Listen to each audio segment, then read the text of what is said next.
изгаснат фойерверките и когато изгаснат светлините на прожекторите, тогава идва тихото време и тогава идва времето за равносметка. И днес аз това искам да ви говоря, да ви провокирам към равносметка. Защото когато отмине една година, когато добавим още една година в календара ни, би трябвало наистина това да води до някакъв растеж и това да води до някаква духовна промяна. И това, което е в сърцето ми днес да ви говоря наистина за равносметка. Още повече, че отминава сега и една календарна година. Ние знаем, че 2023 година отминава и сме в навечерието почти на 2024 година. Това също е повод за равносметка. И хубаво е да го има това тихо време, в което наистина ние просто да застанем пред Господа и да се размислим всичко това, което е минало през тая година, до какъв плод е довело. Има ли някаква промяна в живота ни? Довело ли е до някакъв духовен растеж? Защото наистина не е важно само да трупаме години, но важното е и да идва някаква промяна. Защото растежа предполага едно ново ниво на зрялост. Както физически, така и духовно. Защото съгласете се, че ако един човек расте само на години, но психически, емоционално, умствено не се развива съразмерно с годините, които е натрупал, това означава, че нещо с неговото развитие не е както трябва, че нещо не е добре, че той, така да си го кажем, е бавно развиващ се. Това означава, че най-вероятно връзката му с мозъка не е както трябва, не функционира добре. Същото е и в духовно отношение. Да, ние се радваме, че навършихме още една година като църква, но нека да си направим тая равносметка. Дали нашето духовно състояние, духовното ниво на всеки един от нас, аз го говоря и към себе си, и съответно и към църквата ни като цяло, защото ние като отделни индивиди съставляваме това тяло Христово и ние определяме нивото на църквата ни, всеки един от нас. И дали наистина съответства на годините, които сме натрупали като църква. И вие знаете, че в Словото апостол Йоан говори за 3 категории на зрялост. Едните са дечицата, и той казва за дечицата, че на тях им се простиха греховете заради него. И дечицата наистина са тези, които се радват, че греховете им са простени. И на тях винаги греховете им се прощават. И те винаги отново и отново правят грешки. Вие знаете по вашите деца, тия, които имат малки деца. Те винаги правят грешки, правят бели, но родителите винаги им прощават греховете. И децата са тези, които винаги очакват техния баща, тяхната майка да им даде подарък, просто винаги да става на тяхната. Обикновено детската възраст е точно такава. И знам, че в тялото Христово има такива. Но апостол Йоан говори за една друга категория, която е на малко по-високо духовно ниво. И това е категорията на младежите. И за тях той казва, вие сте силни, обаче защо? Защото Божието Слово пребъдва във вас и поради това вие победихте лукавия. Не заради нещо друго, но защото Божието Слово пребъдва във вас и то ви дава тая победа. И вие знаете, че в пустинята Исус победи лукавия, победи Сатана с Слово. Той казваше, писано е, писано е, писано е. Защото това Слово пребъдваше в него. И младежката възраст е точно тая. Те са силни, защото Божието Слово вече пребъдва в тях и съответно това им дава силата да победят лукавия. Обаче има и една трета категория на духовно зрелите и това са бащите, които познават този, който е от начало. И аз просто ви предизвиквам, провокирам ви, нека да достигаме до едно ново ниво на зрялост. Нека не само да се радваме, че сме навършили 24 години като църква. Това е нещо много хубаво. И по този повод аз си мислех, 24 години погледнато в физическо отношение, в човешки план, човешки години, това е една младежка възраст точно. Възрастта, в която ти си силен, ти си млад, ти си с голям хъст, така, с голямо насърчение да правиш неща. И точно за тая възраст Йоан казва, че Божието Слово пребъдва в вас и вие сте силни и победихте лукавия. Обаче, дали това съответства за състоянието на църквата ни? Дали ние наистина, навършвайки тия 24 години, сме силни, Божието Слово пребъдва в нас и сме победили лукавия, или все още имаме области в живота ни, всеки един от нас, който лукавия взима превес? Просто аз ви предизвиквам и ви провокирам за тая равносметка. И аз вярвам, че Господ иска да достигаме през тая нова година едно ново ниво на зрялост. Не просто да трупаме години в физическото, но наистина това да съответства за един духовен растеж, за едно ново духовно ниво на зрялост, през което да влезем през тая нова година.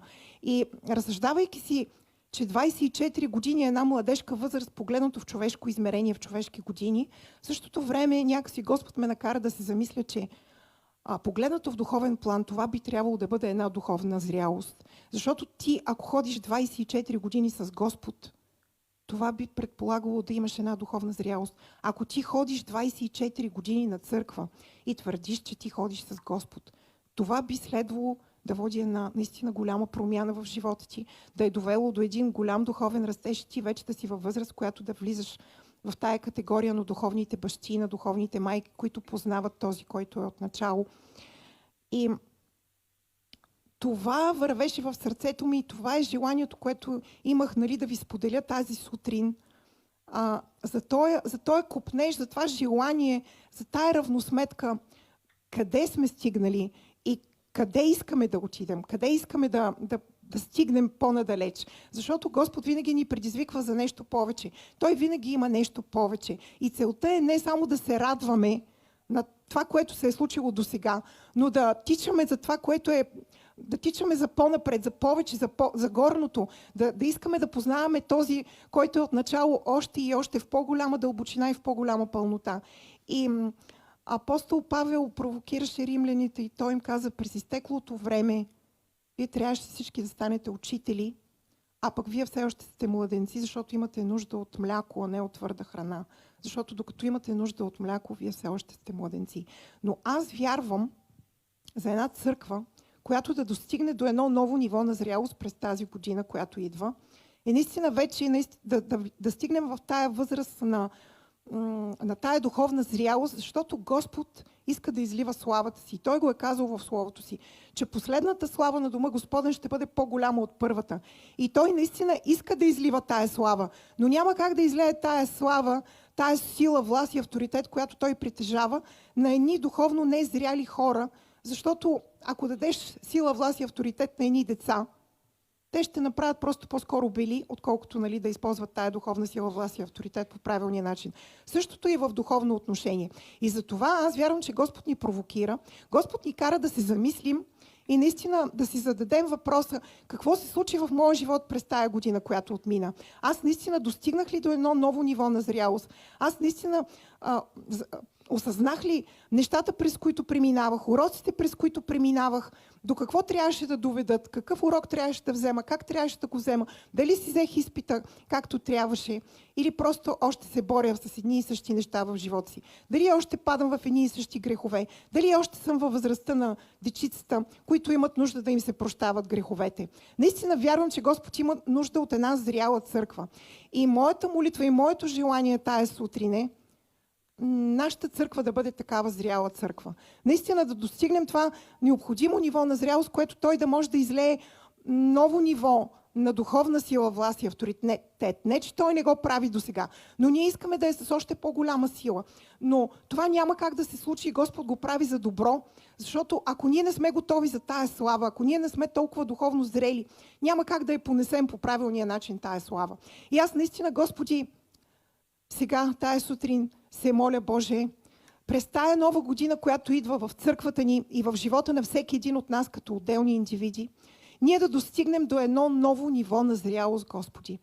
И знам, че повечето хора, Господи, се молят за числен растеж, за материален растеж, но, Господи, моята молитва, викът на моето сърце пред Тебе тая сутрин е: аз се моля, Господи, за духовен растеж тук в църквата ни, Боже. За духовен растеж в живота на всеки един от моите братя и сестри. И наистина, Господи, аз знам, че има различни категории в тялото Христово. И аз се моля всяка една категория, Боже, в тялото Христово да достигне до едно ново ниво на зрялост през тая година. Нека дечицата, Господи, дечицата, които са в църквата, Господи, нека да се издигнат на едно ново духовно ниво на зрялост и те да достигнат до тая младежка възраст, Господи, в които наистина Божието Слово да пребъдва в тях, за да може те да бъдат силни и да побеждават лукавия, Господи, и да носят тия победи, Господи, където и да отидат, в името на Исус Христос. Аз се моля, Господи, за тези, които са в младежката възраст в духовно отношение.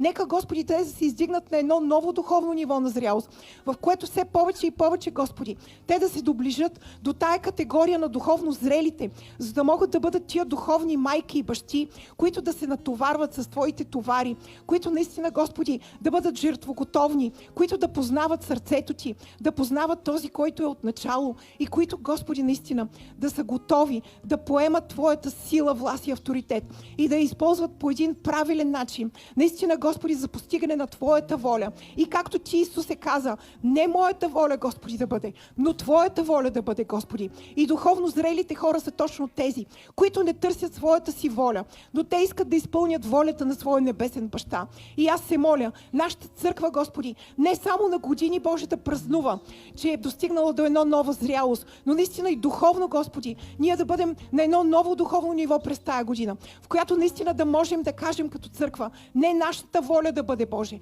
но Твоята воля да бъде, Господи. И наистина Ти да можеш да довериш славата си, Господи. Ти да можеш да довериш сърцето си, Господи, помазанието си, дарбите си, силата си, властта си, авторитета си. И наистина, Господи, ние да го използваме по един правилен начин за съграждане на Твоето царство, за постигане на Твоите цели и намерения, да възвеличаваме Твоето име, Господи, да изявяваме Твоите превъзходства, където и да отидем в този свят и да засипваме делата на тъмнината. Благодаря Ти, Боже, защото Ти си започнал доброто дело в църквата ни и аз знам, че Ти ще го извършиш до край. В името на Исус Христос. И нека сега наистина да му се покланяме с благодарни сърца.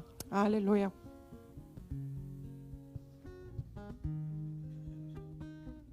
Алелуя, нека да се изправим.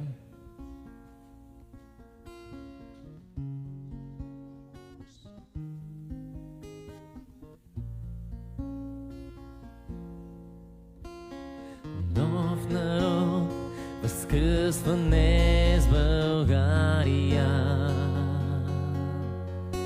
С тур напред завинаги. Нов народ, възкръсване с България. Алелуя. С тур напред завинаги. Воюва Бог за своя народ, воюва Бог за своя народ, воюва Господ Бог за народа си днес.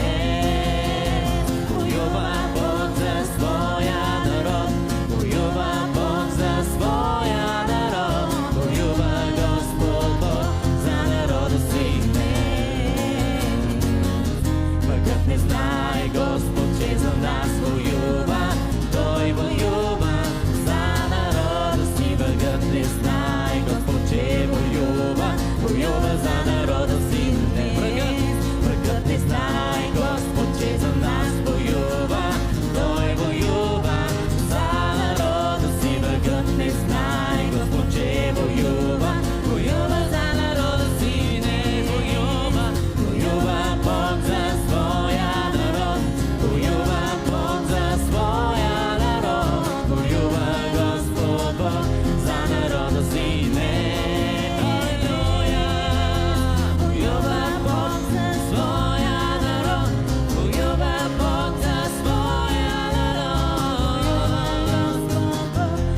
свърши всичко, спечели битката.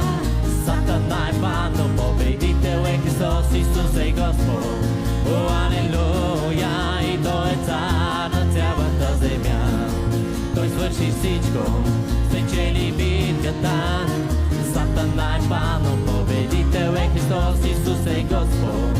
О, алелуя, и Той е цар на цялата земя. Исус, Исус е Господ, Исус е Господ, Исус е Господ, да Той е Господ, Исус е Господ, Исус е Господ на цяла България. Исус, Исус е Господ, Исус е Господ, Исус е Господ, да Той е Господ, Исус е Господ, Исус е Господ на цяла България. Той свърши всичко, спечели битката. Сатана е паднал, победител е Христос, Исус е Господ. О, алелуя, и Той е цар на цялата земя. Той свърши всичко, спечели битката.